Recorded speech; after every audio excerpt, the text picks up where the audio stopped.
संभाजीनगर महानगर जिल्हा परिषदच्या निवडणुकीसाठी ए बाबा झालं का तुझं?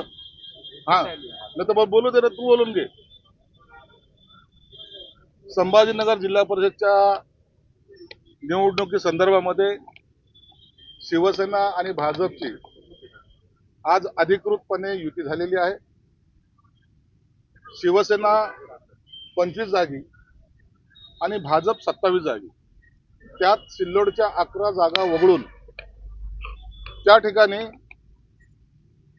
शिवसेनाही लढेल आणि भाजपही लढेल. त्यांचे 11 बिफॉर्म असतील, बीजेपीचे आणि शिवसेनेचे 11 असतील, म्हणून त्यात ह्या जागा मायनस धरण्यात आलेल्या आहेत. बहुतेक ठिकाणी युती करताना कार्यकर्ता हा केंद्रस्थानी मानून त्यांना न्याय कसा मिळेल आणि या जिल्हा परिषदेवर महायुतीचा भगवा कसा फडकेल याचा पूर्ण चर्चा, या चर्चेमध्ये अतुल सावे असतील, भुमरे साहेब असतील, बोरनारे असतील, डॉक्टर कराड असतील, अनुराधा चव्हाण होत्या, केणेकर आहेत, आणखी सर्व आमदार आहेत, सर्वांनीच, संजना जाधव आहेत, त्या सर्वांनी एक एक तालुका वाईज आम्ही सगळ्या चर्चा केल्या. काल चर्चेला सुरुवात झाली होती. आज आम्हाला सांगायला आनंद होतोय की जास्त न ताणता एकमेकांच्या सहयोगानं आणि यात मुळामध्ये विशेषतः माननीय मुख्यमंत्री देवेंद्र फडणवीस साहेब असतील किंवा एकनाथ शिंदे साहेब असतील, यांनी सर्वांनी लक्ष या निवडणुकीमध्ये घातल्यामुळे आमची ही युती आज पूर्णत्वाला आलेली आहे.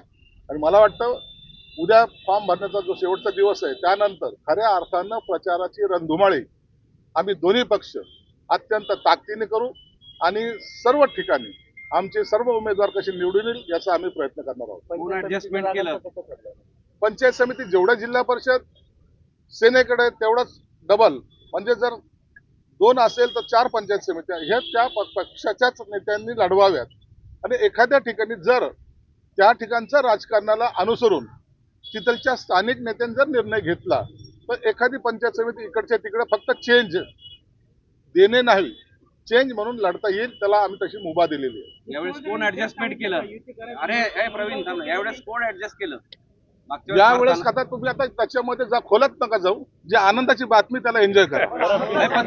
तरी पण कोण उगाच तरी येतं यांनी काय केलं आणि त्यांनी काय केलं आणि कोण किती बोललं याचे मोजमाप करण्यापेक्षा युती झाली हा आनंद. आता हे काही त्याच्यावर आम्ही चर्चा करणार नाही. जे झालेलं आहे ते सर्व आनंदात झालेलं आहे, त्याच्यावर कोणतीही आम्ही चर्चा करणार नाही आणि आम्ही सर्व त्या युतीसाठी समाधानी आहोत. महायुती समोर सर्वात मोठा विरोधक कोण आहे जिल्ह्यात? आम्हाला आता ते शोधावं लागेल, परंतु आता तर सध्याला आम्हाला तो दिसत नाही. बंडखोरीची जबाबदारी कोणाची आहे? बंडखोरी आमच्याकडे होणार नाही याची काळजी आम्ही दोन्ही पक्ष मिळून घेणार आहोत. बंडखोरी झाली तर जबाबदारी कोणाची? जर आणि तरच्या विषयावर आम्ही आता इथं भाष्य करणार नाही, परंतु होणार नाही याची काळजी आम्ही घेऊ. काही महत्वाच्या जागा संदर्भातलं सांगा आम्हाला, की आता बिडकीन आहे, पाचोड आहे, वैजापूर तालुक्यातल्या 4 जागांच्या सगळ्या यादीच्या तुम्हाला एक अर्ध्या तासामध्ये सगळ्या प्रेसला ती यादी आमच्या सर्वांच्या सहीनिशी तुमच्याकडे दिल्या जाईल. त्यात कोणती जागा कुणाला, किती जागा कशा झालेल्या आहेत त्या सविस्तर माहिती तुम्हाला एक अर्ध्या पाऊण तासामध्ये आमचे जिल्हाध्यक्ष ग्रामीणचे आणि भाजपचे जिल्हाध्यक्ष हे दोन्ही मिळून आमच्या सह्याची यादी तुम्हाला देतील.